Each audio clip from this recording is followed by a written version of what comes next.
Hey everyone, how are you all? I hope you all are having an amazing Saturday today. I know I'm making this like long form, communicative, chatty video after a really long time, but there were just so many things that were happening in my life, one after the other. Went back home for Diwali. Before that, I went for a trip. Then there was work, and after that, I had my convocation. So a lot of things were happening, and I couldn't like sit down and make this video. I was just not in the headspace. I was just like moving a lot. But now I'm finally sitting in front of the camera and making this video. So I hope you like it.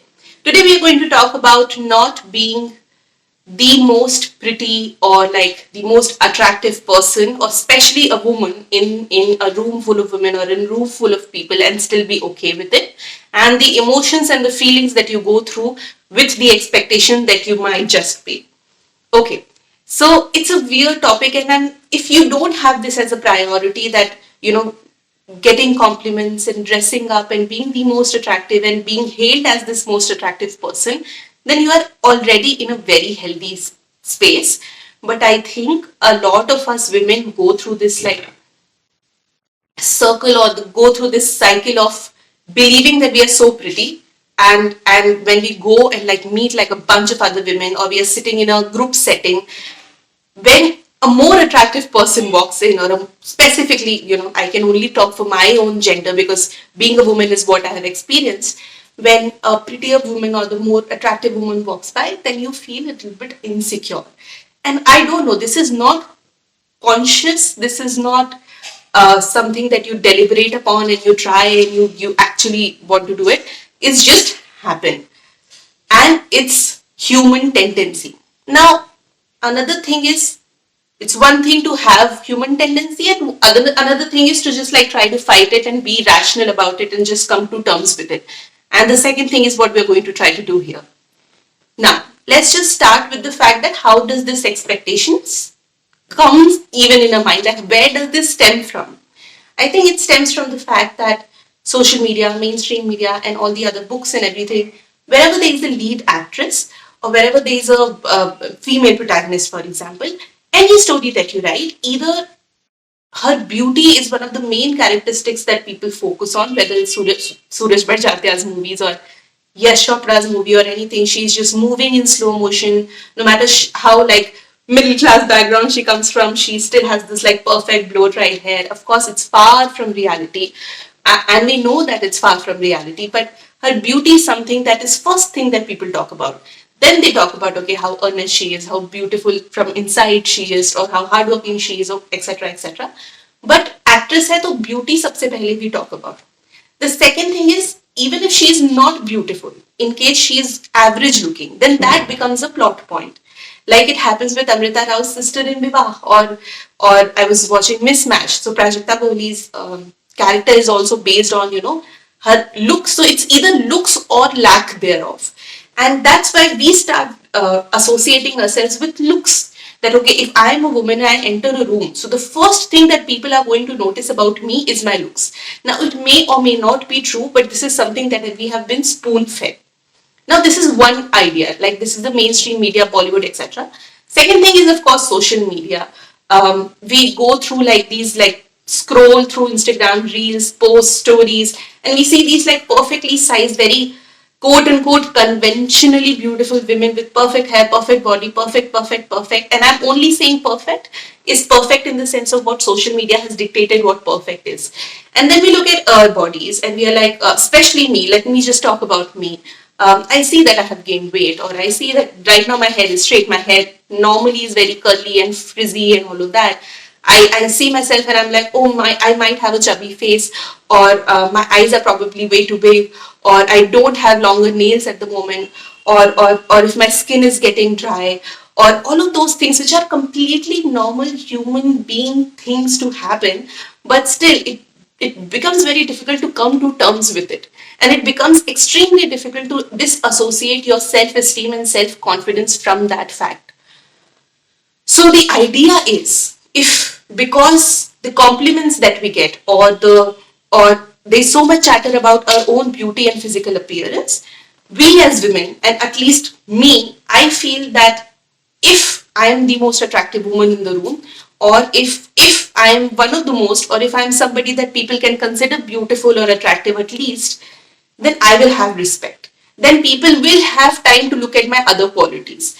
Like, I know I have other things going on. I don't want to boast or anything, but this is the real, like, rational analysis of the fact that I'm not street smart, but I'm academically intelligent.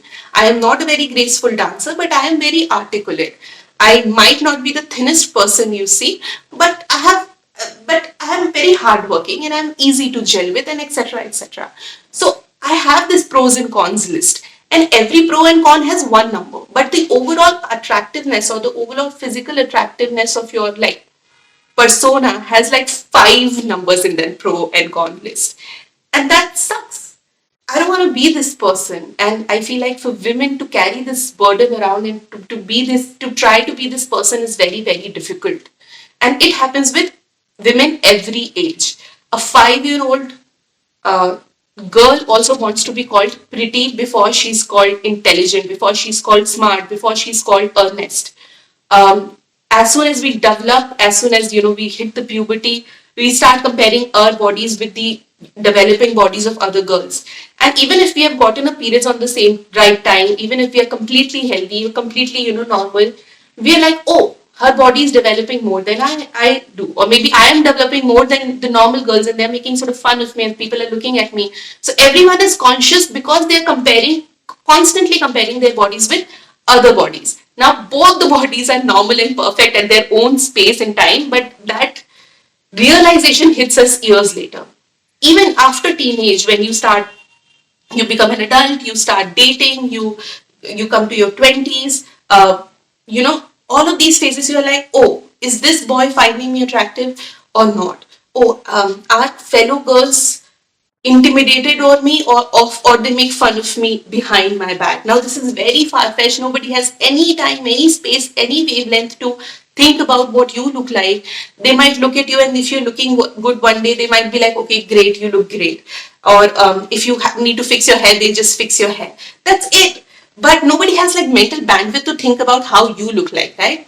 But the general perception you keep on trying to gauge, and that general perception has so much like rent-free space in your mind that it's unhealthy and toxic to unbelievable extent. And even women in 30s and 40s and 50s, after they have given birth, when they're trying to get pregnant, when they are pregnant, when after they have given birth, when menopause hits, when their hair starts graying. I mean, for me, it has started in my 20s only, hashtag corporate life. But all of these things, all of these changes really make a big impact on our self-esteem. And now I know I'm talking in exclusivity of female gender, but even male gender goes through the same amount of problems. They also want to think that they are the most muscular. They're not tall. There's a huge this thing of not tall guys or like short or average heighted guys. They feel very insecure. The fact that they are balding, if they lose their hair, then that's something a big thing. If their belly starts coming out, then that's something that they feel conscious about. And of course, these things can be helped, and these things can be helped by healthy habits and etc. But there are a lot of things that are just genetics that you can't help, and that's just the kind of person you are. I mean, there are only two things that I feel conscious about personally. Majorly is my hair and my weight. Now, my weight is something I can really control. Now, I'm 5 feet 8 inches tall. So, my weight is also going to be in 60s and 70s no matter what. If I go in 50s or something, then that supermodel body or whatever is not something that I am aspiring. And I also don't feel like my metabolism and my body structure and my bone weight and everything is so much that I feel like for me to be in 50s, I'd have to rigorously work hard, and that's just not the nature of my body.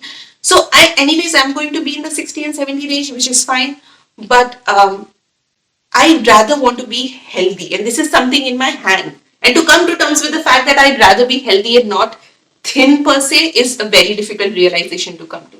Second thing is my hair. Now, my hair is curly and frizzy, and right now I really love my hair. There have been times and patches where I've also loved my curly hair. But to come to terms with the fact that if I don't straighten my hair and if I have my curly hair, I'll still look perfect and beautiful and admirable is something that I'm still struggling with. I've made a full video on what I feel about my curly hair. I'll link it somewhere up here.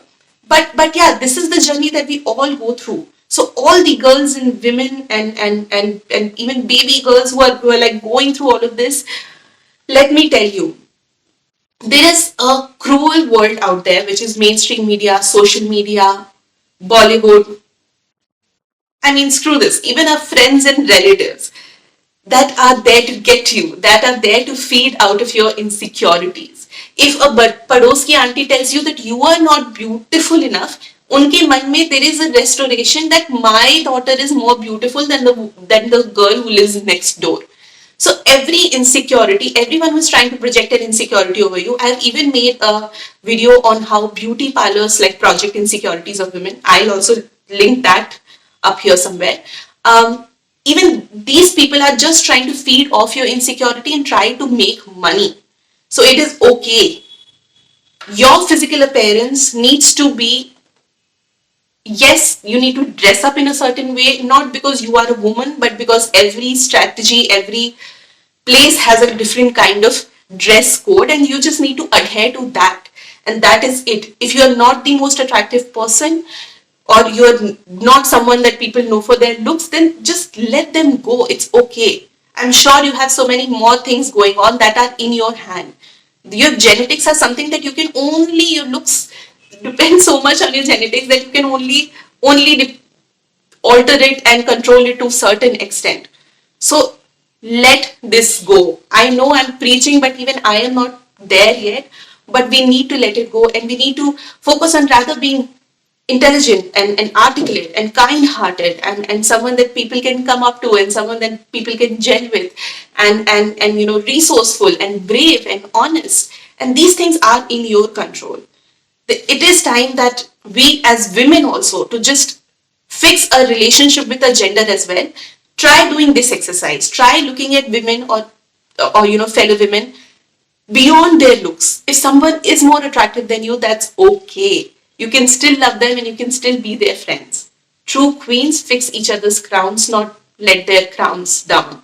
So I think that's what we need to do. We are so much, not even women, every human being is so much beyond their looks. And this insecurity that creeps in will keep on creeping in. But we need to figure it out that whether it's your romantic life, whether it's your career, whether it's your normal group setting where you're just hanging out with friends, family, relatives, it is okay to not be the prettiest and the most attractive person in the room. You have so much more going on. And prettiness and attractiveness and whatnot is one of the criteria, and it does not try and fall. It is the easiest to spot, yes. For knowing and for gauging other things, you need to know the other person more. That's another thing, and people don't like to do hard work these days. They just look at like people around them and try to know them at surface level, and that's it. And that's why prettiness and attractiveness is something that they talk about more. But we need to be beyond that, because we are beyond that. I hope this video helped you a little bit. Sorry if it was a little preachy or rambly or anything. Yeah, I'll try to do these communicative, longer form videos more. And please let me know in my DM or in the comments down below what you think about these rambly communicative videos. I'll get going now. Hope you have a great weekend.